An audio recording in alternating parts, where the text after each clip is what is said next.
आधुनिक महाराष्ट्राचे शिल्पकार, एक थोर विचारवंत, सामाजिक कार्यकर्ते, लोकनेते यशवंतराव चव्हाण हे देशाच्या आणि महाराष्ट्राच्या विकासासाठी झटणारे महाराष्ट्राचे पहिले मुख्यमंत्री होते। यशवंतराव चव्हाण यांचा जन्म 12 मार्च 1914 रोजी सांगली जिल्ह्यातील देवराष्ट्रे या गावी झाला। त्यांचा जन्म शेतकरी कुटुंबात झाला होता। अत्यंत प्रतिकूल परिस्थितीमध्ये परिस्थितीवर मात करून त्यांनी आपले BA LLB पर्यंतचे शिक्षण पूर्ण केले। 1940 साली त्यांनी गांधीजींच्या कायदेभंगाच्या चळवळीत भाग घेतला। इसवी सन 1942च्या चले जाव आंदोलनातही त्यांनी भाग घेतला होता, त्यामुळे त्यांना तुरुंगवासही भोगावा लागला।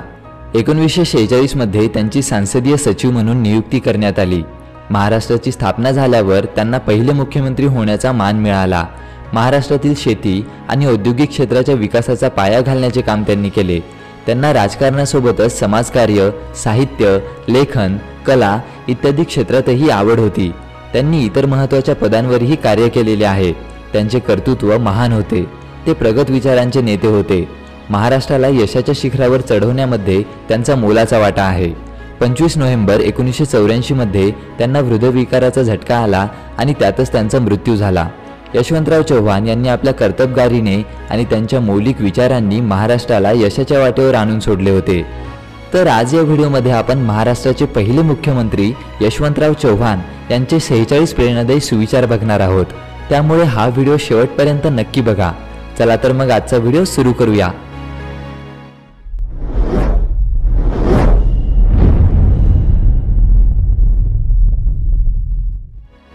विचार करून अनुभवातून प्रतिक्रिया व्यक्त करायची हा माझ्या स्वभावाचा स्थायी भाव आहे। माझ्या राजकीय जीवनात या संयमी विचारांची सोबत मला अनेकदा उपयोगी पडली आहे। स्वातंत्र्याचा शोध हाच खरा सत्याचा शोध असू शकतो, याविषयी माझ्या मनात तीळ मात्रही शंका नाही। अनुभव कोणताही असो, तो कधी व्यर्थ जात नाही अशी माझी धारणा असल्याने ते अनुभव गाठी बांधून मी पुढे जात होतो। सांप्रदायिकतेने एखाद्या विचारांशी बांधून घेणे हा माझा स्वभाव नाही। जे मला पटत नाही त्या विचारातून आणि कृतीतून दैनंदिन जीवनाला योग्य ते मार्गदर्शन लाभणार नसेल तर मी अशा विचारांपासून अलग झालो आहे। वैचारिक सिद्धांताचा अचूकपणा मी तोच जाणतो की ज्यातून कार्याचा प्रभाव निर्माण होऊ शकतो। तसे होत नसेल तर त्या विचारातच काहीतरी चूक असली पाहिजे असे समजण्यास हरकत नसावी। तशी चूक असेल तर विचार तपासण्याची माझी वृत्ती असते। मला असे वाटते की माणसाचे जीवन फुलायचे असेल तर त्याला चांगल्या सोबतीची सांगड पाहिजे। माझा तरी तोच अनुभव आहे। माझ्या आयुष्यात जर काही घडल्याचे दिसत असेल तर ते माझ्या सोबत्यांनी घडविले असे माझे मत आहे। प्रत्येक मनुष्य स्वतःचे जीवन स्वतःच घडवतो असे मी मानत नाही। मनुष्य हा स्वयंप्रकाशित आहे ही अध्यात्माची भाषा खरी असली तरी व्यवहारात मनुष्याची शक्ती मर्यादित आहे असा अनुभव येतो। एखाद्या गोष्टीचे ज्ञान पूर्णपणे होऊ शकत नाही ही नियतीची अबाधित व्यवस्था आहे। नियतीचा हा क्रम बदलण्याची शक्ती अजून उपलब्ध व्हायची आहे। जगाच्या अर्ध्यावर अंधार आणि अर्ध्यावर उजेड हा नियतीचा नियम मानवी जीवनातही आढळतो। गावात शिरून मोठमोठ्या हवेल्या पाहिल्या तरी त्या गावची वेस विसरायची नाही ही कृतज्ञता मला परिस्थितीने शिकवलेली आहे। सार्वजनिक जीवनातील कार्यकर्त्यांनी व नेत्यांनी आपल्यावर काही बंधने घालून घेऊन आपल्या जबाबदाऱ्या पार पाडायला हव्यात। नैतिक चारित्र्य, कर्तृत्व, अभ्यासूपणा, गुणग्राहकता, लोकसंग्रह यांना विशेष महत्त्व असून त्यांच्याजवळ किमान ही पुंजी नसेल तर तो फारशी प्रगती करू शकणार नाही। राज्य कोणत्या पक्षाचे आहे, कोण चालवितो यापेक्षा ते कसे चालविले जाते याला फार महत्त्व आहे। नियती प्रत्येक माणसाला आठवणींचा भरघोस गुच्छ देऊन त्याचा सत्कार करीत असते। अर्थात ज्याच्या त्याच्या कर्तृत्वाप्रमाणे त्या गुच्छातील फुले विविध प्रकारची असतात। पूर्वी खेड्यातल्या सर्व माणसांना परिस्थितीने बनवले होते, आज माणसं तिथली परिस्थिती बनवित आहेत। सर्व अवयव शाबूत आणि चांगले असले तरच ते शरीर चांगलं। समाज शरीराचे अवयव चांगलेच हवेत। करायच्या घडवायच्या त्या गोष्टी जनतेच्या हृदयावर बिंबवल्या पाहिजेत। त्याशिवाय माणसांना संघटितपणे एकमेकांविरुद्ध वागण्यास शिकविणारा जातीवाद नाहीसा होणार नाही। मी अनुभव घेतला आहे, घेत आहे। या अनुभवांनी मला काही धडेही दिलेले आहेत। वाटचाल करताना दमछाक होणं, निराशा येणं हे घडतच असतं, पण आतून निराश राहा आणि बाहेरून आशावान असल्यासारखा उद्योग करा। स्वतःच्या धैर्या वाचून संकटातून कोणीही पार करणार नाही हा धडा या वाटचालीच्या अनुभवातूनच मिळाला। संकटांची सुद्धा चव घ्यावी लागते. खडीसाखरेची गोडी माहिती नसलेल्या माणसाने ती खाल्ल्याशिवाय तिच्या गोडीचे ज्ञान होत नाही. तसंच संकटांचं आहे. ती सामाजिक असोत, राजकीय असोत, ती चाखावीच लागतात. निश्चयी लोक आपल्या कार्यापासून कधी उद्विग्न होत नाहीत. पावसाळ्यात नदीचे पाणी गढूळ असणारच. बुद्धी कितीही निर्मळ, उदार, शुद्ध असली तरी तारुण्यात ती मलिन बनतेच. पण बुद्धी अशी मलिन बनण्याच्या काळात त्रुटीचा हात मधून मधून फिरवावा लागतो. मलिनतेचा गाळ त्यामुळे खाली बसतो. भारताचा विकास म्हणजे भारताच्या ग्रामीण भागाचा विकास, तिथल्या शेतीचा आणि शेतकऱ्यांचा विकास, उद्योगाचा विकास आणि साऱ्या माणसाचाच विकास. तापवल्याशिवाय वाकवता येत नाही, हे लहानपणी लोहाराच्या भात्याशेजारी बसून मी पाहिलं होतं. शासनाबद्दल प्रेम किंवा भीती वाटणे हेच कुठल्याही सत्तेचे दोन आधारस्तंभ असतात.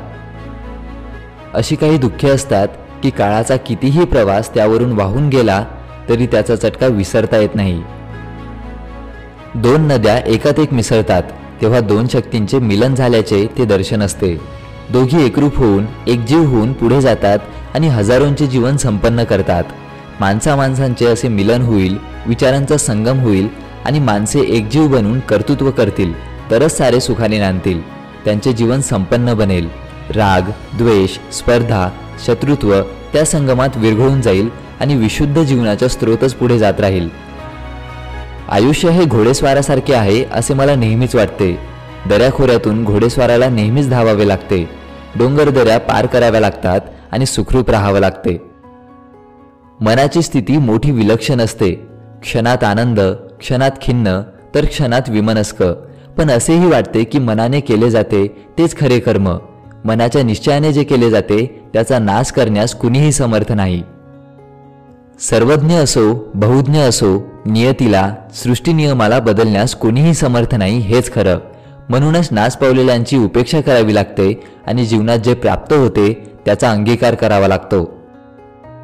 माझ्या मते पक्षावाले काय म्हणतात यापेक्षा जनतेचे मत काय आहे याला अधिक महत्त्व आहे. त्या जनतेचा अंदाज घेऊन जो वागतो, निर्णय करतो तो शहाणा. लढवय्या हा चक्रव्यूहात शिरतोच, पण त्यातून बाहेर पडण्याचं ज्याला साधते तोच खरा लढवय्या असे मला नेहमी वाटते. विचारात सरळपणा आणि नेमकेपणा राखून खुल्या पण निश्चयी मनाने ध्येयाच्या वाटेने चालायचे ठरवले तर कुणाची खुशामत करण्याचा प्रसंग निर्माण होत नाही.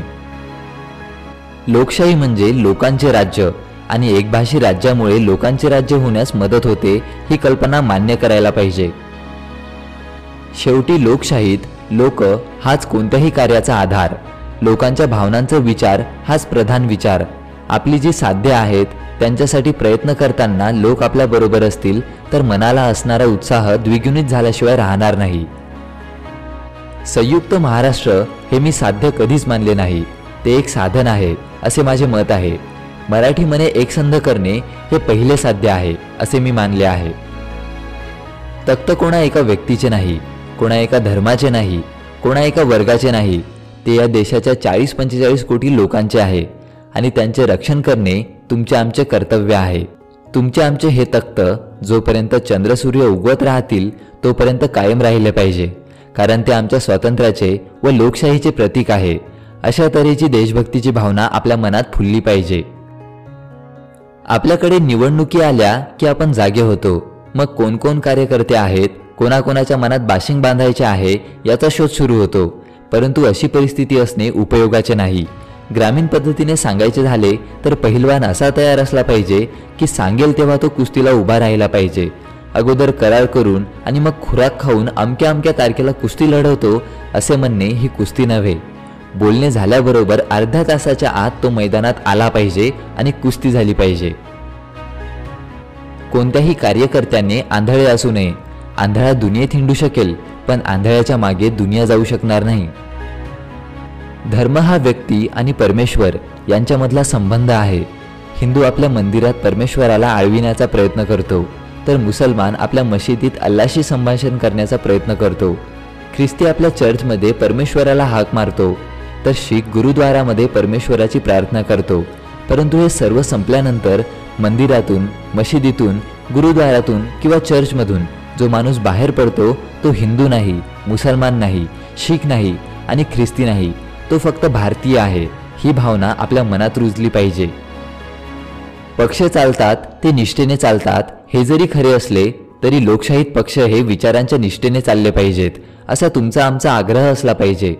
व्यक्तीवरच्या निष्ठा चुकीच्या आहेत, त्या निष्ठा काम देत नाहीत, कारण व्यक्ती शेवटी चूक करू शकतो। मनुष्य कितीही मोठा असला तरी त्याच्या हातून चूक होणार नाही असे विधान कोणीही करू शकणार नाही। जनतेला सांगितले पाहिजे की तू राजा आहेस, अविकसित दुष्काळी अशा कडेकपारीच्या बनलेल्या सह्याद्रीचा तू राजा आहेस। दुःखात असलेल्या जनतेच्या जीवनावर सुखाची सावली निर्माण करणे हे राजाचे कार्य प्रत्येक मराठी माणसाने केले पाहिजे। एक एक माणूस, एक एक लहान मूल हे सावली देणारे झाड आहे असे मानून खतपाणी घातले पाहिजे। तुमची शेती हा निव्वळ तुमचा विचार राहिलेला नाही, तुमची शेती हा देशाचा विषय झाला आहे। आम्ही आमची शेती पिकवली नाही तर आम्ही आमच्या घरामध्ये उपाशी राहू असे म्हणून आता तुम्हाला चालणार नाही। तुमची शेती तुमची आहे, पण तशीच ती देशाचीही आहे। तुमची शेती पिकली नाही तर तुमचे नशीब पिकणार नाही एवढाच त्याचा अर्थ नाही, तर त्याचबरोबर देशाचेही नशीब पिकणार नाही। माझ्या मते भाषांतरी भाषा फारशी चांगली नसते। जमिनीतले पाणी, जमिनीतले सत्वे आणि जमिनीत इतर जी काही शक्ती असेल ती पिऊन जमिनीतून ऊस जसा वाढत जातो तशी भाषा ही जिवंत असली पाहिजे। मराठी भाषेने मराठी मनाचा कस घेऊनच वाढले पाहिजे, तरच खऱ्या अर्थाने मराठी भाषा वाढेल, अधिकाधिक उत्कर्ष पावेल। ज्ञान भाषा आणि लोकभाषा एक झाल्याशिवाय समाजाचे जीवन समर्थ होत नाही, उन्नत होत नाही, विकसित होत नाही। ज्ञान भाषा एक आणि लोकभाषा दुसरी अशी हिंदुस्थानच्या जीवनाची परंपरागत कहाणी आहे। लोकभाषा ही ज्ञानभाषा होणार नसेल तर ज्ञानभाषा हा ज्यांचा मक्ता होता त्यांचे संस्कार आणि त्यांचे साम्राज्य सांस्कृतिक जीवनामध्ये निर्माण होईल। ब्राह्मण ब्राह्मणांपुरता विचार करतो, माळी माळ्यांपुरता विचार करतो हे मी केवळ नमुन्यादाखल सांगितले। जातीयवादाच्या या विषारी विचारापासून आपण महाराष्ट्राला मुक्त केले पाहिजे। जातीवादाचा हा विचारच समूळ नष्ट केला पाहिजे, तेव्हाच महाराष्ट्राचे सामाजिक मन एकजिन्सी होईल। परंतु आपण हे कार्य एका दिवसात, एका रात्रीत करू शकणार नाही। त्यासाठी विचारी माणसांनी विचारपूर्वक प्रयत्न केल्याशिवाय हे घडून येणार नाही। मराठा हा शब्द जातीवाचक नाही। आचार्य अत्र्यांनी आपल्या वर्तमानपत्राला मराठा हे नाव दिले, ते तो शब्द जातीवाचक आहे म्हणून दिले का? मराठा शब्दामागे महाराष्ट्राच्या एकजिन्सी जीवनाची भावना आहे। मराठा शब्दाचा हाच अर्थ आम्हाला अभिप्रेत आहे आणि म्हणून मराठी राज्य हे कोणा एका जमातीचे राज्य मुळीच होता कामा नये, या गोष्टीवर माझा जरूर विश्वास आहे। ज्योतिबा फुले यांनी सामाजिक क्रांतीचा संदेश दिला। त्या संदेशातून डॉक्टर आंबेडकर यांच्यासारखी कर्तृत्ववान, धगधगती माणसे निर्माण झाली, एक मोठी शक्ती निर्माण झाली। पण महात्मा फुले फक्त माळ्यांचे, डॉक्टर आंबेडकर फक्त बौद्धांचे, गांधी फक्त गुजरातींचे, टिळक फक्त ब्राह्मणांचे, शिवाजी महाराज फक्त मराठ्यांचे, अशा प्रकारे जर आम्ही या महापुरुषांच्या वाटण्या केल्या तर हिंदुस्थानमध्ये सामाजिक क्रांती कधीच होणार नाही। आपण ज्ञानीही व्हा व शहाणेही व्हा। ज्ञानात आणि शहाणपणात फरक आहे असे सुचविलेले आहे। शास्त्राचे ज्ञान तत्वाच्या दृष्टीने करून घेणे अत्यंत आवश्यक असते, परंतु त्या ज्ञानाचा समाज जीवनात उपयोग करून घेण्याचे जे शास्त्र आहे त्याचे नाव शहाणपण असे मी समजतो। विद्यापीठातून बाहेर पडल्यानंतर ज्ञानाबरोबरच हे शहाणपण मिळवावे लागणार आहे, कारण या शहाणपणाची देशाला आज फार गरज आहे। तर मित्रांनो, यशवंतराव चव्हाण यांच्या विचारांचा हा व्हिडिओ तुम्हाला कसा वाटला ते कॉमेंटमध्ये नक्की कळवा। व्हिडिओला लाईक करा, हा व्हिडिओ सर्वांसोबत शेअर करा आणि अशाच प्रेरणादायी व्हिडिओसाठी स्टे इन्स्पायर्ड मराठीला सबस्क्राईब करा। Stay motivated, stay inspired.